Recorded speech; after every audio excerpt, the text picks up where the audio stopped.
పాప కూడా వెళ్ళి రోడ్డు దాటే విషయంలో ఆటో స్పీడ్గా వచ్చేసి గుద్దేసింది. గుద్దడమే పిల్ల ఎగిరి వెనక్కి పడింది. వెనక పడ్డమే తల కింద చిన్న మామిడి కాడ పగిలిపోయింది. ఆ పడిపోయేప్పటికి ఆ పిల్ల లెగలేదు. ఈ ఆటో అతను ఏం చేయాలంటే దిగి చూడకోకుండా 9 మంది ఉన్న ఆటో వేసుకుని ఎక్కిచ్చేసాడు. వెనక్కి పోనిచ్చడమే పిల్ల నడుము మీద నుంచి పొట్ట మీద చక్రం ఎక్కేసింది. ఆ ఎక్కడం వల్ల కడుపులో గాలి మీద ఆ గాలి ఎటు రావాలో తెలియక కింద దెబ్బ కొట్టేసింది. గాలి బయట కింద నుంచి వచ్చేసింది. రావడమే పెద్ద టైర్ పగిలిన సౌండ్ వచ్చేసింది. ఇటుకుని గబగబా పైకి లేపేవాడికి పిల్ల ఏలాడిపోయింది. పిల్ల అసలు ఎలా ఉందంటే వైరు అసలు పట్టుకోవడానికి కూడా ఖాళీ లేదు. మా వల్ల అయితే ఏమీ కాదు అని డాక్టర్లు చెప్పేశారు.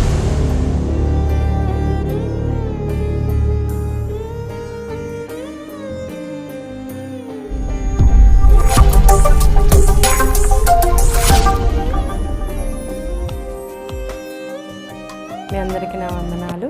దేవుడి నామానికి మహిమ కలుగును గాక. నా పేరు అరుణ అండి. మాది త్వరికి పెడన, ఇప్పుడు సింగరాపాలెంలో ఉంటున్నాం. మా వారి పేరు సతీష్. నాకు 2 కుమార్తెలు. మా నాన్నగారి పేరు ముత్యం అండి. మా అమ్మ పేరు వడ్లాది మంగదయారు. అయితే మేము ముందు నుంచి విగ్రహారాధికులం అండి. మా నాన్నగారు చాలా అన్ని గుళ్ళకి వెళ్ళడం, అందరినీ బాగా ఆరాధిస్తూ ఉండేవాడు. బాగా పూజలు బాగా చేసేవాడు. ఏ విషయంలో అయినా సరే గుడికి అనేప్పటికీ మమ్మల్ని ముందుగానే నడిపిస్తూ ఉండేవాడు. వాళ్ళు నడిపిస్తానే తాగుతూ ఉండేవాడు. తాగి మా నాన్నగారికి టీబీ వచ్చేసిందండి. ఆ టీబీ వచ్చేసి హాస్పిటల్లో దగ్గర 4 నెలలు ఉండిపోయారు. ఉండిపోయినప్పుడు మా పక్కన ప్రార్థన చేస్తూ ఉండేవాళ్ళు. వాళ్ళు చెప్పారు, అమ్మ దేవుడిని నమ్ముకో, నీ భర్త మారతాడు, దేవుడి వైపు తిరగండి అమ్మ అని వాళ్ళు చెప్తూ ఉండేవాళ్ళు. కానీ మా అమ్మ ఈ విగ్రహారాధన మీద బాగా ఇష్టం ఉండి అటు వాళ్ళు చెప్పినా వినిపించుకునేది కాదు. వినిపించుకోకుండానే నేను వద్దులేండి పూజలు చేస్తాను, మాకు మొక్కుబళ్ళు ఉన్నాయి, మాకు అవి ఉన్నాయి, అంతేగాని మేము దేవుడిని నమ్మము, మేము చూడము, మాకు వద్దులేండి మీరే ప్రార్థన చేయండి అంటూ ఉండేది. కానీ మా అమ్మ వినేది కాదు. మా నాన్నగారు చెప్పినా వాళ్ళు వినలేదు. ఏదేమైంది జరిగింది, మా నాన్నగారు చనిపోయారు. చనిపోయిన కాంచి కూడా మా నాన్నగారు చనిపోయినప్పుడు మాకు గ్రహింపు అనేది రాకపోయినా మేము అలాగే విగ్రహారాధన చేస్తానే, మా నాన్నగారు చనిపోయినా కూడా ఆ విగ్రహారాధన చేస్తానే వచ్చేసాం. మా అమ్మకి నేను మా అన్నయ్య ఉన్నది ఇద్దరం అయితే అన్నయ్యకి పెళ్ళయింది. తర్వాత నేను చిన్నపిల్లని, అమ్మ నేను ఉండేవాళ్ళము. అన్నయ్య పెళ్ళైపోయి అన్నయ్య ఉండేవాడు. బయట ఉండేవాళ్ళం, వేరే ఇల్లు లేకుండా. ఆ ఇల్లు లేని పరిస్థితిలో కూడా వర్షం వచ్చినప్పుడు కూడా మేము బయటే ఉండేవాళ్ళం. అన్నయ్య వదిన అనేది ఎవరు మమ్మల్ని ఇంట్లోకి రానిచ్చేవాళ్ళు కాదు, మమ్మల్ని చూసేవాళ్ళు కాదు, పట్టించుకునేవాళ్ళు కాదు. అమ్మ నేను ఏదో వ్యవసాయం పనులు చేసుకుంటా, ఒక్కో రూపాయి కూడబడుకుంటా అలాగే ఆ వసారులోనే ఉండి అలాగే బ్రతికేవాళ్ళం. ఇక వర్షం వచ్చినప్పుడు కూడా మా పరిస్థితి ఇంట్లోకి ఎవరూ రానిచ్చేవాళ్ళు కాదు. బయట సన్సైడ్ కింద నుంచునేవాళ్ళం. వర్షం వెళ్ళిపోగానే మళ్ళీ మంచాలు వేసి పడుకునేవాళ్ళం. అలా మా జీవితం అలా ముందుకు వెళ్తూ ఉంది. అలా వెళ్తూ ఉండగా సంబంధాలు వస్తూ ఉంటే తర్వాత అందరూ అన్నారు, పిల్లకి పెళ్లి చేయాలి కదా, సంబంధాలు చూస్తున్నాం అది ఇదంటే అప్పుడు మమ్మల్ని పట్టించుకునేవాళ్ళు లేక మా బాబాయ్ అన్న అతను మా నాన్న వాళ్ళ తమ్ముడు ఉన్నాడు, ఆయన సంబంధం చూస్తున్నానక్క, ఇదిగో ప్రార్థన వాళ్ళు పలానా సంబంధం అని చెప్పారు. అమ్మ ప్రార్థన వాళ్ళు అయితే వద్దు, నాకు చిన్నతనంలోనే బొట్టికి వాటికి దూరం అయిపోయాను, నా పిల్ల పరిస్థితి అలా అవ్వడానికి వద్దు అది ఇదని మా అమ్మగారు చెప్పినా కూడా కాదక్క ఒకసారి చూడు అది ఇదని అడిగి పక్కన వాళ్ళు అన్నారు, ప్రార్థన వాళ్ళు అంటే అలవాట్లు ఉండవు, బాగుంటారు, ప్రార్థనకు దేవుడు నమ్ముకున్నారు, వాళ్ళని చూసి చేయొచ్చు కదా, నీ జీవితం అలాగే అయిపోయింది, పిల్ల జీవితం అన్నా బాగుపడుతుందేమో కదా అని చెప్పినాక సరే అమ్మ అయితే చేస్తాను అంది. మా వారిది ముదినేపల్లి అండి. మా అత్తయ్య ఒక్కటే దేవుడిని నమ్ముకుంది. వాళ్ళకి 2 కొడుకులు, మా మామగారు. వాళ్ళు ఉంటుండగానే అక్కడికి పెళ్లి చేశారు. పెళ్లి చేసినాక అక్కడికి వెళ్ళాము.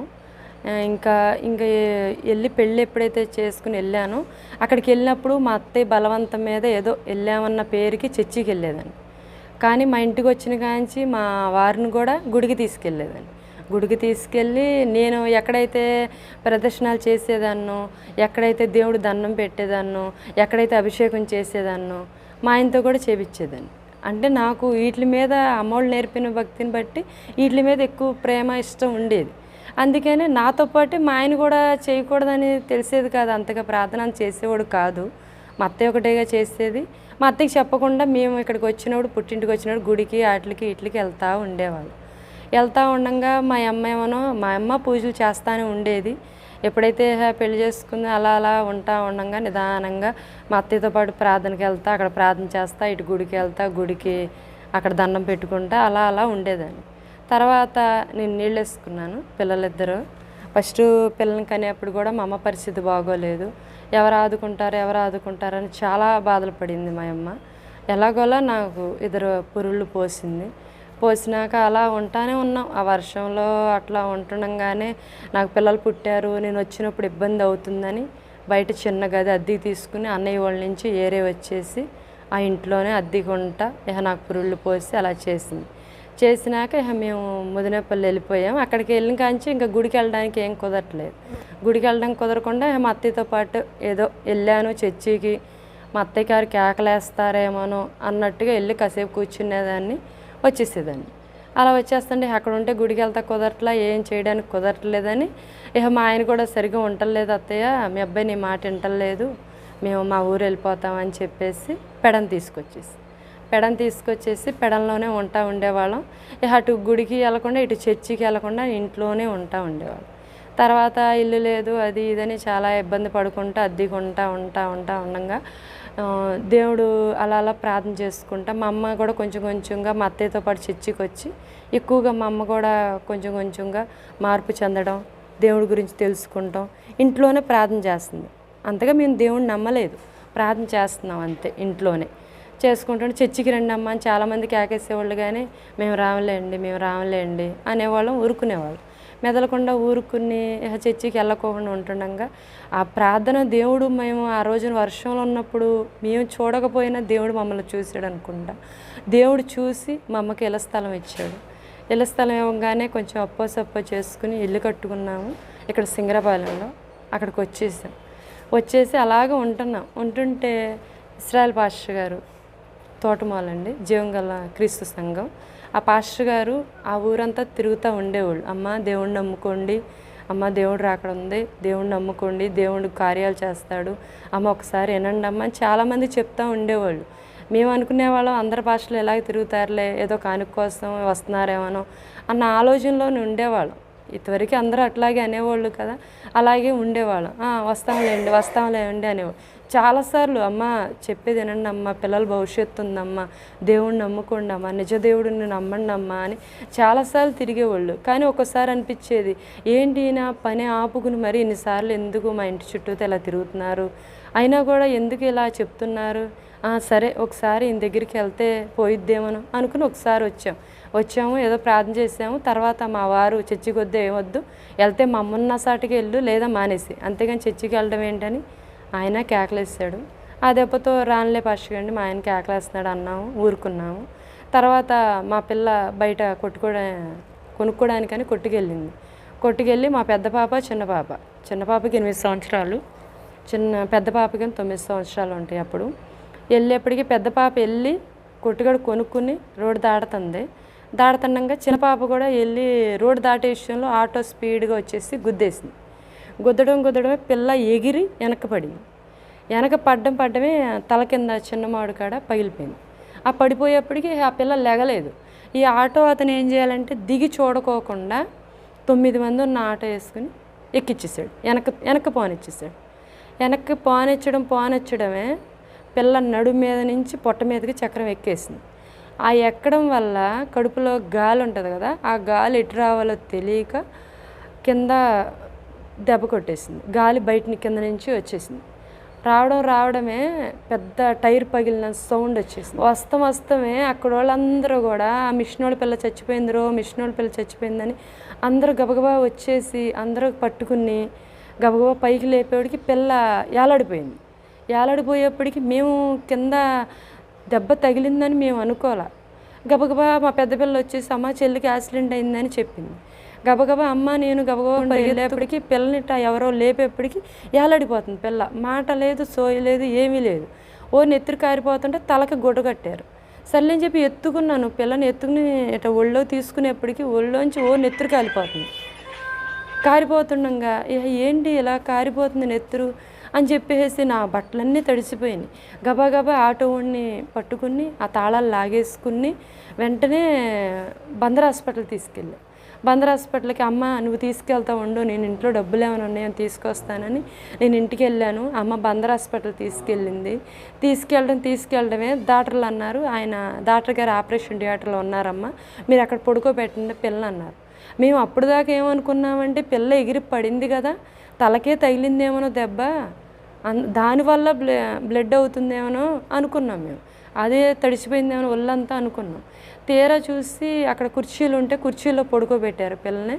కింద నుంచి బ్రీడింగ్ కారిపోతుంది. ఏంటి బ్రీడింగ్ కారిపోతుందని డాక్టర్ గారు వచ్చేసి ఏంటమ్మా బ్రీడింగ్ ఎట్ట కారిపోతుంది పిల్లకని చెప్పి ప్యాంటు తీసి చూసేప్పటికి అమ్మ ఈ పిల్లకి చక్రం ఎక్కేసింది, పిల్ల బ్రతకదమ్మా, పొట్ట మీదకి ఆటో చక్రం ఎక్కేసిందమ్మా, మీకు అర్థమవుతుందా లేదా అని పొట్ట మీద తీసి ఆటో చక్రాన్ని చూపించడమే. ఎప్పుడైతే ఇంకా నా వల్ల కాదు, ఈ బ్రీడింగ్ ఆగట్లేదు, మీరు తీసుకెళ్ళిపోండి అమ్మ, పిల్ల బ్రతకదు అనేప్పటికీ అమ్మ ఆయన కాళ్ళ మీద పడి అవండి మీరు ఏదోటి చేయండి, కుతంత మీరే ఏదోటి చేయండి అంటే అమ్మ చెప్తే మీకు అర్థం కావట్లేదా, ఆ పిల్లకి పొట్ట మీద చక్రం ఎక్కేసింది, 8 సంవత్సరాలు ఈ పిల్లకి, ఇంకా మేము ఏం చేయగలుగుతామమ్మా, మీరు అనవసరం, మీరు తీసుకెళ్ళిపోండి ఇక్కడి నుంచి అన్నారు. అప్పుడు అలా అన్నారని ఏడుస్తున్నాము. ఎప్పుడైతే పాస్టర్ గారు మేము ఇలా జరిగిందన్నారు, పాస్టర్ గారును వాళ్ళ చిన్నబ్బాయి గారు పెళ్ళికి వెళ్ళారు. ఎప్పుడైతే ఇలా జరిగిందని పాస్టర్ గారికి చెప్పారో గబగబా పాస్టర్ గారు కూడా హాస్పిటల్కి వెళ్ళేప్పటికి అయ్యా చూడండి అయ్యా అని పాస్టర్ గారు కూడా చెప్పారు. చెబితే లేదమ్మా ఆ పిల్లకి చక్రం ఎక్కేసింది, పిల్ల వయసు ఎంత ఏంటి, మీరు మమ్మల్ని చూడమంటే మా వల్ల కాదని చెప్తున్నాం కదా, ఒక సిలైన్ పెడతాము, కుదిరితే మీకు వీలైతే విజయవాడ టైమ్ హాస్పిటల్ తీసుకెళ్ళిపోండి, ఇక వెళ్ళేలోపు బ్రతికుంటే మీ అదృష్టం, లేకపోతే లేదు, మా వల్ల అయితే ఏమీ కాదన్నారు. ఒక సిలైన్ పెట్టారు, ఆ బ్రీడింగ్ ఆగడానికి ప్యాక్ చేసేసారు, ఈ కింద పగిలిపోయిన సట్ అంతా ప్యాక్ చేసేసి వెళ్ళండి అమ్మ టైమ్ హాస్పిటల్కి వెళ్ళిపోండి అన్నాడు. టైమ్ హాస్పిటల్కి తీసుకెళ్తుండగా పాస్టర్ గారికి ఫోన్ చేసి చెప్పారు.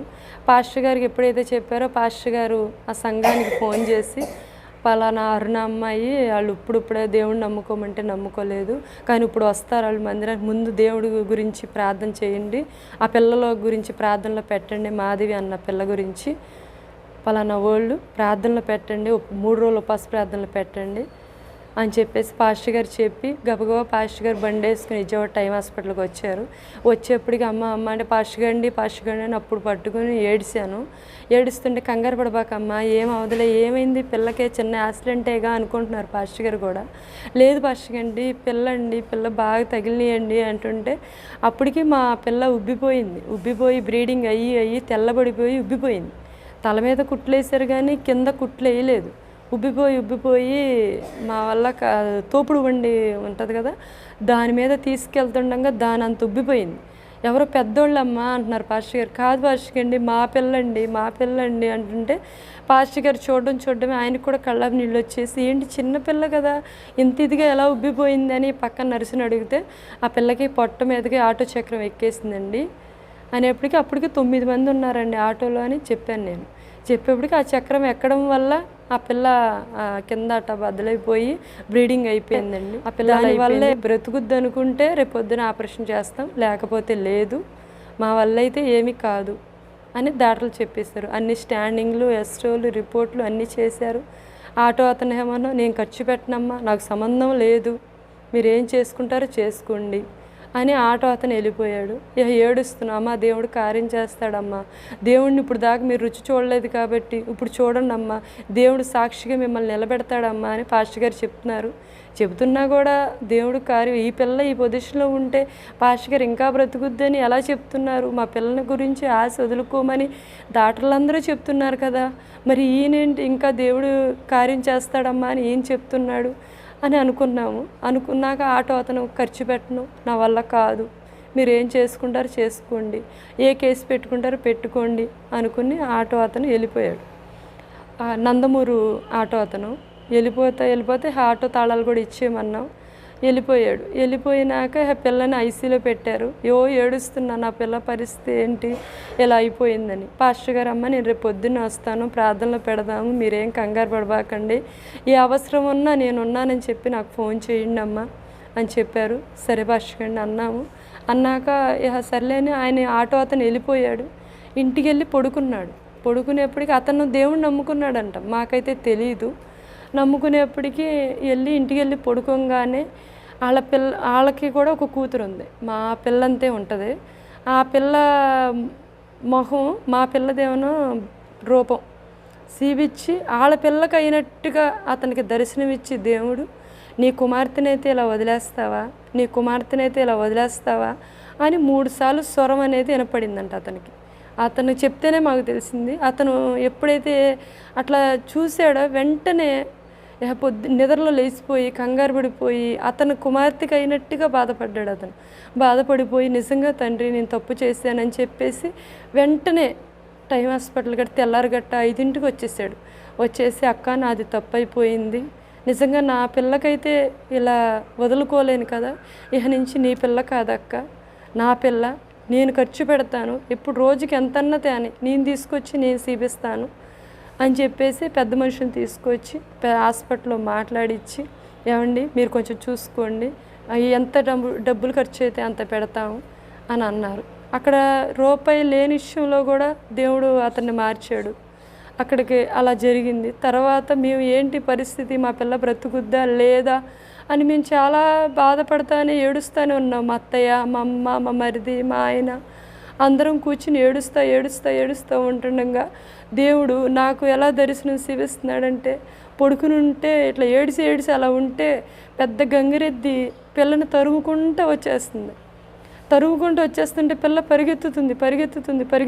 పరిగెత్తలేక పిల్ల ఆగిపోయేప్పటికీ కొమ్ములతో పొడిచేపోస్తుంటే వెంటనే గొర్రెపోతు వచ్చేసి కొమ్ముల్లో పెట్టేసి ఒక్క గిరాట వేసేప్పుడు చక్కమని లేచిపోయి, అత్తయ్య ఇలా వచ్చింది దర్శనం అని చెప్పేప్పటికి, అమ్మ దేవుడు కాపాడతాడమ్మా, మీ పాస్టర్ గారు వాళ్ళు ప్రార్థనలు చేస్తున్నారు కదమ్మా, కాపాడతాడమ్మా, నువ్వు కంగారు పడబాకమ్మా అని నాకు దేవుడు అలా చూపించాడు. ఆటో అతనికి ఏమో అలా చూపించాడు. పిల్ల బ్రతకదని మేము కింద అందరూ ఏడుస్తున్నాం. ఇక్కడ సంఘం ప్రార్థన చేస్తుంది, మేమెవరో తెలియకపోయినా ముక్కు మొహం మా కోసం ప్రార్థన చేస్తూనే ఉన్నారు వాళ్ళు కూడా. తీరా చూస్తే పిల్ల ఏడుస్తా ఐసీలో పెట్టేశారు. ఆపరేషన్ కూడా ఇప్పుడు చెయ్యం, మా వల్ల కాదు, పిల్ల బ్రతుకుతే చేస్తాం, లేకపోతే లేదు, మీరు ఏ విషయంలో కూడా మీరు ఇబ్బంది పెట్టొద్దు, పిల్ల బ్రతుకుద్దు అనుకుంటే 24 గంటలు గడిచాక మేము చెప్తామన్నారు. 24 గంటలు మేము అక్కడ కింద పడిగాపలు పడతానే ఉన్నాము. ఆ రేత్రి 12:30, 1 గంటకి ఒక నర్సు పిల్ల దగ్గర కూర్చుంది నైట్ డ్యూటీకి. ఆమె దేవుణ్ణి నమ్ముకుందంట, మాకైతే తెలీదు. ఆమె నుంచునేప్పటికీ పిల్ల మాట్లాడుతుంది. ఆక్సిజన్ అవన్నీ పెట్టేశారు. పిల్ల అసలు ఎలా ఉందంటే వైరు అసలు పట్టుకోవడానికి కూడా ఖాళీ లేదు, అంత వైర్లు పెట్టేశారు పిల్ల నిండా.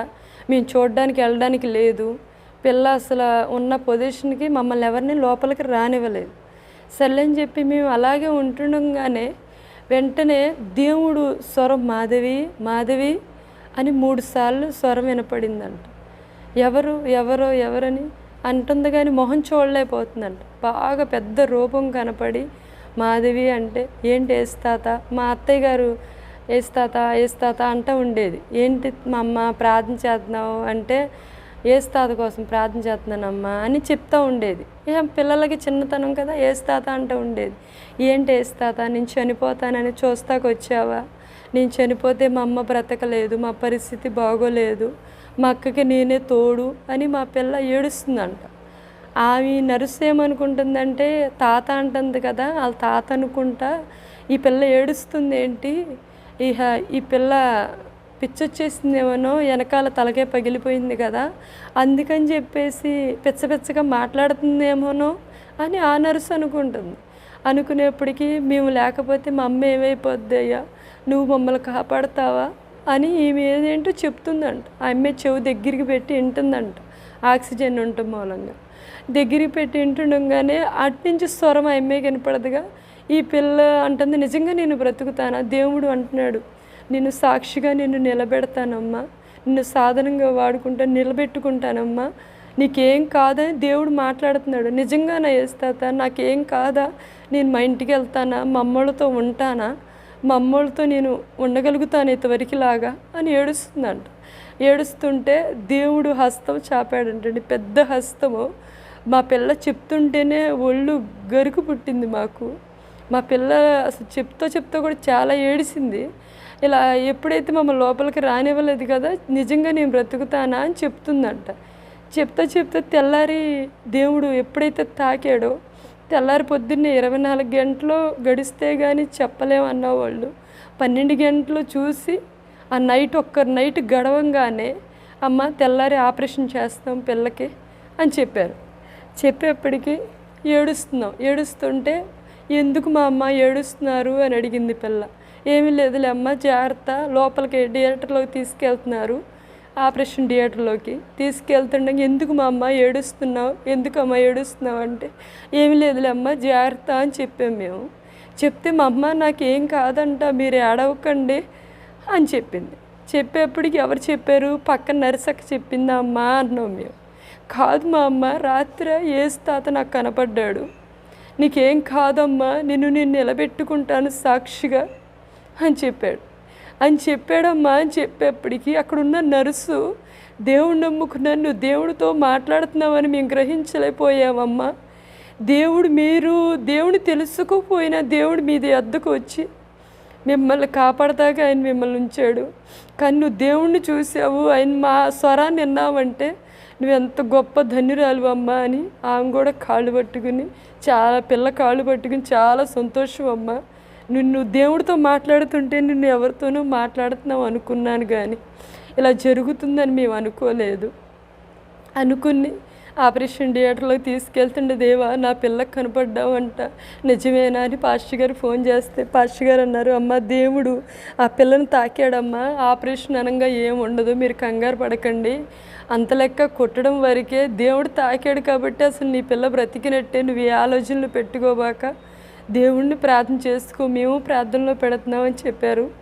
దేవుడి దేవల ఆపరేషన్ అయ్యింది. ఆపరేషన్ అయినాక చిన్న పిల్ల కదా, ఆపరేషన్ అయ్యంగానే 5 దాటల్లో బయటకు వచ్చి అప్పటికి మేము బొట్టు అవి పెట్టుకుంటూ ఉండేవాళ్ళము. అంత ఇదిగా మేము ప్రార్థన కాదు. అమ్మ నువ్వు ఏ దేవుడిని నమ్ముకున్నావో మాకైతే తెలియదు కానమ్మా, ఆ దేవుడు ఆ చక్రం ఎక్కినప్పుడు అట్లా చెయ్యి అడ్డు పెట్టి దాటిచ్చాడు నిన్ను, మీ అమ్మాయికి ఏది హాని జరగకుండా. కొంచెం అంత కండ నలగడం వల్ల అట్లా బ్రీడింగ్ అయ్యింది, కానీ ఏ తేడా లేదు, మీరు బాధపడబాకండి, జాగ్రత్తగా పిల్లని చూసుకోండి అని డాక్టర్లు చెప్పారు. ఆపరేషన్ థియేటర్లో తీసుకురాగానే కళ్ళు కనపడలేదమ్మా, నాకు కళ్ళు కనపడతలేదని చాలా ఏడిసింది. ఇదేంటి కళ్ళు కనపడిపోవడం ఏంటి, ఏమైంది అనుకుని మళ్ళీ ఫోన్ చేసి పాస్టర్ గారిని కళ్ళు కనపడతలేదంట ఏంటండి అని పాస్టర్ గారిని అడిగాను. అమ్మ బాధపడబాకమ్మా, చిన్నపిల్ల కదా, ఆపరేషన్ చేయడం వల్ల కొంచెం మొత్తులో ఉండి అలా ఉంటుంది, మీరు కంగారు పడబాకండి, దేవుడు చూస్తాడు అన్నారు. సర్లే పాస్టర్ గారిని అన్నాము. అయిపోయినాక డాక్టర్లు కూడా అదే చెప్పారు. ఆ 2 రోజులకి మొత్తిడిలింది, కళ్ళు కనపడి బాగానే ఉంది. ఈ చక్రం మీద ఇంకో చక్రం ఒక కాలు మీదకి ఎక్కేసింది, అది కూడా కట్టారు కానీ ఏమవుదు అనుకున్నాం. ఈ ఆపరేషన్ జరిగినాక 3 రోజులకి లేపి నడవమన్నారు. నడవమంటే ఆ కాలు మీద నిలబడతలేదు, ఆవిడి కాళ్ళలాగా అయిపోయి పక్కకు పడిపోతుంది. ఏంటి ఇలా పడిపోతుంది అనుకుని గబగబా డాక్టర్ గారిని కేకేసి, ఏంటి డాక్టర్ గారండి ఇలా పడిపోతుంది పిల్ల, ఆపరేషన్ అయిపోయింది అంతా బాగుంది, కాలు మడం కాడ జాయింట్ కాడ మరి ఏమైందండి అనేప్పటికీ, అమ్మ ఈ చక్రం ఒక చక్రం ఏమో పొట్ట మీదకి ఎక్కేసింది, ఒక చక్రం కాలు మీదకి ఎక్కడం వల్ల జాయింట్ కాడ ఏదన్నా అయిందేమో అని మళ్ళీ ఎస్రో తీశారు. తీసినాక తీరా చూసేప్పటికి అది కలవదమ్మ, అది ఎందుకంటే ఇడిపోయింది అక్కడ అంత లెక్క. మీకు ఇక పిల్ల ఉన్నన్నాళ్ళు అవిటిగా నడవడం వరకే, ఇంకా అంతకు మించి పిల్ల ఇంకా మనం చేసేది ఏమీ లేదు, ఇక కదిలితే ఏమన్నా నడిచిలో సెట్ అవ్వాలి, లేకపోతే సెట్ అవ్వదమ్మా, వదిలేసేయండి అన్నారు. అనేప్పటికీ మళ్ళీ ఫోన్ చేసి, ఏంటండి పిల్ల బ్రతికింది, మళ్ళీ అవుటి బతికి అయిపోయిద్ది పిల్లది అని మేము ఏడుస్తానే చెప్పాము. బాధపడబాకమ్మా, దేవుడు ప్రాణాన్ని నిలబెట్టాడు, ఇంకా అలా విటిగా ఎందుకు ఉంచుతాడమ్మా? ఎందుకు మీరు అవిశ్వాసం పెట్టుకుంటున్నారు? ఒక్కసారి దేవుడి మీద పూర్తిగా మీరు ఆనుకుని చూస్తే ఏది అడిగితే అది దేవుడు ఇస్తాడమ్మా. ఒక్కసారి మీరు సరిగ్గా ప్రార్థన చేసుకోండి అమ్మా అని చెప్పారు. ఆ రోజున ఆటో అతను పాపం ఎక్కడి నుంచి తెస్తున్నాడో తెలీదు. తేపకు 10,000 తీసుకొచ్చి కడతానే ఉన్నాడు అతను కూడా. అలా కడుతుండగా జనరల్ వార్డు తీసుకున్నాము. పర్సనల్ది అయితే బోల్డ్ అవుతాయి, బోల్డ్ వద్దని అతను ఖర్చు పెట్టినా జాగ్రత్తగా ఉండాలని అలా జనరల్ వార్డు తీసుకున్నాం. తీసుకుని ఏంటి మా పరిస్థితి ఇలా అయిపోయింది, నిజంగా పాస్టర్ గారు ప్రార్థన చేయమంటున్నారు, ఎంతసేపు వాళ్ళు మా కోసం చేస్తున్నారు కానీ మేము చేయాలి కదా అని ప్రార్థన చేసుకుంటా కూర్చుంటే అమ్మా నేను కిందకి దిగుతానమ్మా, వద్దమ్మా నువ్వు పడిపోతావు కదా, పడిపోతున్నావు కమ్మా, వద్దు నువ్వు అట్లాగే ఉండు అని చెప్పాను. కాదమ్మా నేను దిగుతాను అందే. 25 రోజులు హాస్పిటల్లోనే ఉన్నాం మేము. ఇంకా ఒక వారం చూసి కాలు సెట్ అవ్వకపోతే పంపించేస్తాం అమ్మాయి, అంతే అలా ఉండిపోవడమే, పిల్ల హలావిటిగానే ఉండిపోయిద్దని చెప్పారు. సరే అని చెప్పి దేవా ఏం చేస్తావు అయ్యా అనుకున్నాం. అలా ఉండంగానే కిందకి దిగుతానమ్మా, నన్ను కూడా ప్రార్థన చేస్తున్నారుగా మంచం మీద కాదు, నేను దిగుతానమ్మా, ఎలా ప్రార్థన చేయాలో చెప్పమ్మా అని అలాగే దిగి అలాగ మంచం పట్టుకుని నుంచుంటానే దేవుడి పాట పక్కన ఒక ఆమె పాడుతుంది. పాస్టర్ గారు ప్రార్థన చేశారు. ఆ కాసేపటికి ఆమె పాట పాడుతూ ఉండగానే పిల్ల కాలు అప్పుడప్పుడే సెట్ అయిపోయింది. అక్కడ ఉన్న జనరల్ వార్డులో ఉన్న వాళ్ళందరూ చూశారు. ఏంటి ఇప్పుడిప్పుడే ప్రార్థన చేసుకుందామని పిల్ల వేసింది, పొద్దున్న దాకా పిల్ల పడిపోతానే ఉంది, అప్పుడప్పుడే పిల్ల కాలు అలా సెట్ అవుతుంది ఏంటి అని చెప్పేసి అందరూ ఆశ్చర్యపోయి అలా చేశారు. వెంటనే ఫోన్ చేసి పాస్టర్ గారండి పిల్ల కాలు సెట్ అయిపోయిందండి అన్న. పోన్లే అమ్మ, దేవుడి నామానికి మహిమ, ఇప్పటికన్నా దేవుడి గురించి తెలిసిందమ్మ అన్న. రాహునండి నా పిల్ల బ్రతకపోతే మేము ఏమైపోయేవాళ్ళమో అనుకుంటానే ఉన్నాము. దేవుడు ఏ ఇష్యూలో కూడా మాకు ఏ కొదువ లేకుండా చూస్తానే ఉన్నాడు. మేము నాయబ్రాహ్మణులు అండి. మా వాళ్ళు అనేది మాకెవ్వరూ మాకు సహాయం చేయలేదు. తింటాక లేని స్థితిలో, మాకు ఉండడానికి నీడ లేని స్థితిలో కూడా మమ్మల్ని ఎవరూ ఆదరించలేదు. అయినప్పటికీ దేవుడు మేము చూడకపోయినా ఆయన మమ్మల్ని చూసి నేను ఉన్నానని మమ్మల్ని నడిపించాడండి. ప్రతి ఇష్యూలో కూడా ఇప్పుడు మేము ఎలా బ్రతుకుతున్నామంటే దేవుడిచ్చిన కృపను బట్టి, దయని బట్టి మా మూలంగా మా అమ్మ మారిపోయింది, మా పిల్లలు రక్షణ పొందారు, మేమందరం రక్షణ పొందాము. మా బంధువులు కూడా నిదానంగా దేవుడు ప్రేమను రుచి చూస్తున్నారు, వాళ్ళు కొంతమంది రక్షించబడ్డారు. అనేక కార్యాలు దేవుడు చూస్తూనే ఉన్నాడు. అసలు ఆ రోజున మేము చెట్టు కింద ఉన్నప్పుడు, ఆ సన్సెట్ కింద ఉండి ఏడ్చుకున్నప్పుడు కూడా దేవుడు మేము చూడలేదు. అప్పటికి మేము అన్యులు అయ్యి ఉండేప్పుడు కూడా ఆ టైంలో దేవుడు మమ్మల్ని చూసాడేమో కానీ, ఇప్పుడు మేము సొంత ఇల్లు ఉంది దేవా, ఇట్టి రోజున ఇంట్లో ఇట్లా పడుకుంటున్నాను, వర్షం వచ్చినప్పుడు అంటే నువ్విచ్చిందే కదయ్యా, అటు టైంలో మేము సన్సైడ్ కింద ఉండాల్సిన మా జీవితాలని సంతోషపడి ప్రార్థన చేస్తుంటే దేవుడు మరొక ఇల్లు కూడా దేవుడు కృపను బట్టి ఇచ్చాడు. ప్రతి ఇష్యూలో కూడా చదువు లేదు, ఎలా బ్రతుకుతావు, ఎలా పిల్లలు బ్రతికించుకుంటావు అని అందరూ ఎలాగోలంగా చేశారు కానీ ఉన్న స్థలంలోనే దేవుడు మమ్మల్ని నిలబెట్టుకుంటా, నేను ఒకళ్ళ దగ్గరికి వెళ్ళకుండా టైలరింగ్ ఇష్యూలో కానీ దే ఇష్యూలో కూడా దేవుడు ఇవాళ నాకు పని లేదు అని లేకుండా దేవుడు మమ్మల్ని నిలబెట్టుకుంటూనే వచ్చాడండి. ప్రతి ఇష్యూలో కూడా మమ్మల్ని సహాయం చేస్తూనే వచ్చాడు. ఎన్నో మరణ ఛాయలు నా ఇష్యూలో నాకు గర్భసంచి తేడా చేసింది అన్నారు. గర్భసంచి తేడా చేసింది, ఇంకేముంది పెద్ద ఆపరేషన్ చేయించుకోవాల్సిందే అన్నారు. దేవుళ్ళలోకి వస్తూ ఉన్నాం, కొంచెంగా రక్షణ పొందాము, పిల్లలకి ఇవ్వలేదు.